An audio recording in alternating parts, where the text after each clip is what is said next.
Smilte, trečia rungtis jau tavo šitam čempionate. Ar užtenka dar tų jėgų ir kaip vertinti pasirodymą?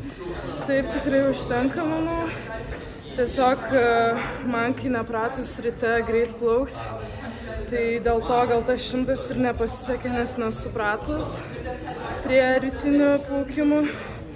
Bet džiaugiuosi, kad išėjo 50 iššaut.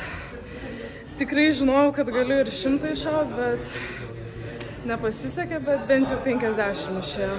50 džiaugiasi labiausiai dėl to, kad pagerinai savo asmeninį laiką?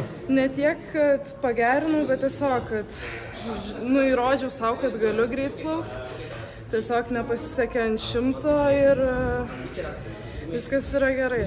Tai dabar prieš 200, kurie laukia paskutinę čempionato dieną, irgi jau žinosi, kaip rytui pasiruošti. Jo, tikiuosi, kad žinosiu, aišku, ne mano pagrindinė rungtis, bet tikrai įdomu, kaip suplauksiu joje. Tai tikrai bandysiu kiek įmanoma atiduoti visas savo paskutinės jėgas.